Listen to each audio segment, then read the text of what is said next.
So welcome back to motorhoming in the slow lane. Today is a very good day. We are currently at Swindon station on our way to pick up Sophia.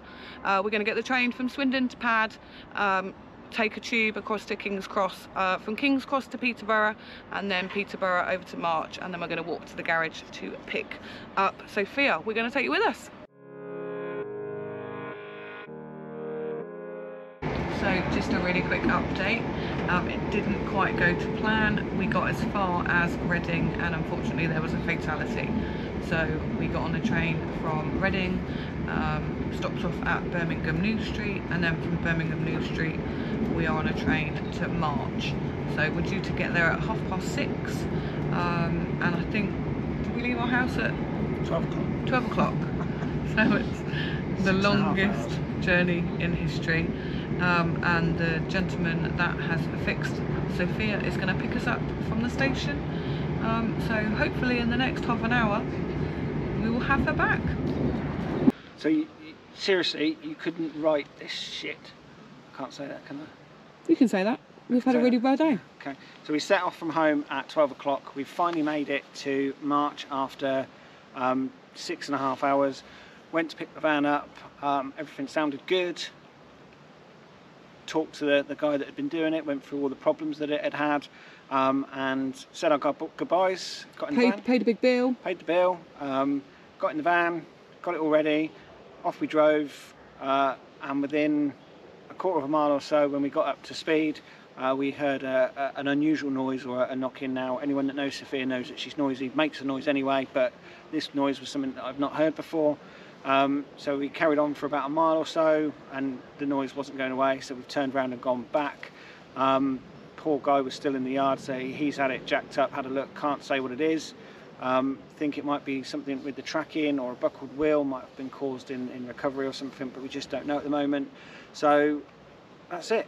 Luckily we were only, well, we've missed our last trains back to Swindon, so effectively stranded. Luckily Dad lives just 25 miles away, so we've put out a call to him. So we are back at the train station, heading back the way we came, to get collected from Peterborough, and we'll be spending the night here. So it is a good job we've got understanding bosses. But yeah, we are effectively stranded.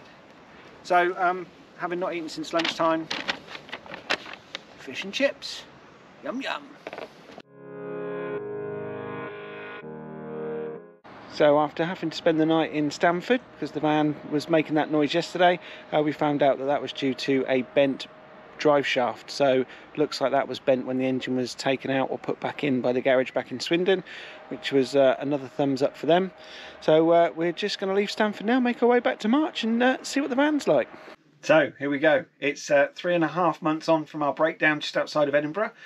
We've driven, well, caught the train to March, and we are back in Sofia. She is an absolute rubbish tip.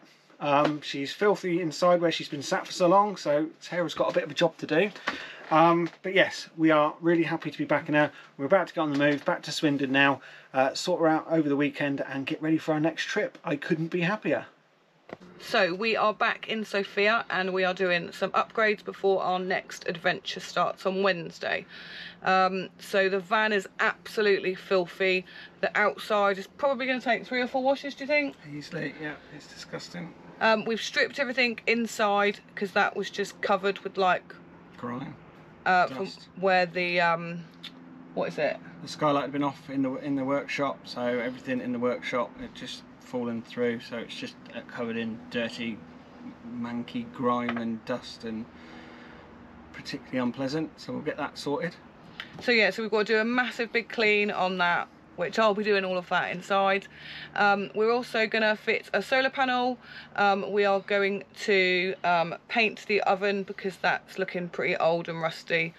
We've got some new curtains that we've made to put in the door. And unfortunately we're having some issues with our fridge. It will not turn on to gas. So we are now going to take that out, we think, don't we, and give it a good clean. Give it a clean on the back so so it fires up, hopefully. If not, I guess that will be a new fridge for us. Okay, so first job, Lee is going to undo the front fascia of the fridge. I actually dread to think what it looks like behind there, do you? You're in for a nice surprise. Yeah.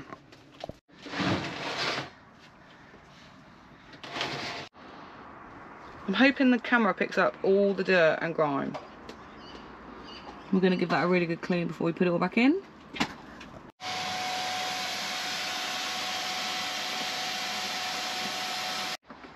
So I've given it a quick clean on the top. Just a little bit scared because there's some like foil on the top and it kind of is breaking as we're doing it. So we've cleaned it up as best as we can, but as you can see now, you can see the red and the white wire and the green wires. As before, they were just all black. But we have found, what have we found? A cable not connected to anything. But We don't know where it's come from, do we? I don't know. So first success. It looks to me like the fridge is now working. It's all lit on gas. We wanted to test it before we went off grid. So I took the fridge out, I've hoovered it, and it lit within the first few goes, which is good. I'm just going to check on the back now, make sure the exhaust is all working. So I've upgraded the curtains. They're a little bit childlike, but I think they add something to Sophia. And that is Sophia's new curtains. How cool do they look? I actually think they look pretty cool. Lee's going to absolutely hate them. So here I am. I'm giving her a good wash down, and she is so dirty. She's absolutely filthy. But she's going to take at least 2 or 3 washes, I reckon, because it's just dirt and grime that's just been sitting there for so long. The roof, I don't know what I'm going to do with the roof, but they've made a right mess of that. But here we go. We'll keep washing her, see if we can bring her back to something like what she was.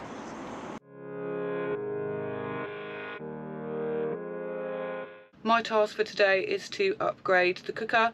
What I mean by that is just giving it a new paint job, really, because it's really old. So that's currently what it looks like. As you can see, there's quite a lot of rust on it. So I'm going to freshen that up. And this is what I'm going to be using. Okay, so Lee has taken all this off for me. So everything from the cooker needs a good wash. As you can see, the glass is pretty minging. Obviously I'm not going to paint any of this. I am going to paint this trim. I'm just going to give this a good clean. I'm not going to paint any of that. And then the bit that I just put in there, I'm also going to clean. So yeah, let's see what it turns out like. Here we go. So today we're going to start the solar panel install. So I've got 150 watt solar panels just to keep the batteries topped up. So here we go. So I'm going to go up the ladder. Sarah's going to pass me the solar panel. Aren't you? Yeah, but I'm really accident prone. Don't drop it. No pressure, guys. Okay, so that's the grommet ready with the wires pushed through to the back of the van where the MPPT solar panel charge unit's going to be. Next thing I've got to do is put the solar panel on. But first of all, it's coffee time.